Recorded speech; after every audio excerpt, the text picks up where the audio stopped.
కొంతమంది మాట్లాడుతున్నారు నాయకులే, జనసేన అనేది ఆంధ్ర పార్టీ, వాళ్ళకి ఇక్కడ ఏం పని. ఆ విధంగా చూసుకుంటే కాంగ్రెస్ అనేది ఎక్కడ పార్టీ అంటే తెలంగాణలో పుట్టిందా? బీఆర్ఎస్ పార్టీ అనేది ఇంతకు ముందు టీఆర్ఎస్ అనేది ఉండేది. ఇప్పుడు బీఆర్ఎస్ ఎందుకు మార్చుకున్నారు? భారతీయ రాష్ట్ర సమితి. ఏ తెలంగాణ రాష్ట్ర సమితి అంటే వాళ్ళకి చులకనగా అనిపించిందా, తక్కువగా అనిపించిందా? కాదుగా, వాళ్ళు మిగతా వేరే రాష్ట్రాల్లో వెళ్ళి పోటీ చేయాలనుకుంటున్నారు. అక్కడ ఏదో మార్పు తీసుకురావాలని ఆలోచనతోనే మార్చుంటారు. అలాగే చెప్తున్నాను, మా జనసేన పార్టీ జాతీయ పార్టీ, జనాల కోసం ముందుకెళ్తున్న పార్టీ. తెలంగాణనే కాదు, రేపు కర్ణాటకలో మేము పోటీ చేస్తాం, తమిళనాడులో పోటీ చేస్తాం. ప్రజలకి జనాలకి ఎక్కడ కావాలి పవన్ కళ్యాణ్ గారు ఇక్కడ అవసరం అంటే అక్కడికి వెళ్ళి పోటీ చేస్తాం.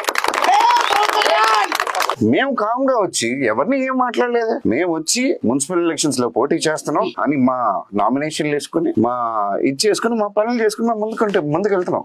ఎందుకు భయం ఈ రాజకీయ నాయకులకు? సడన్ గా ప్రాంతీయవాదం ఎత్తుతున్నారు. పవన్ కళ్యాణ్ గారు ఇలా అన్నారని మాట్లాడుతున్నారు. అంటే ఇప్పుడే భయపడిపోతే ఇంకా చాలా ఉంది సినిమా.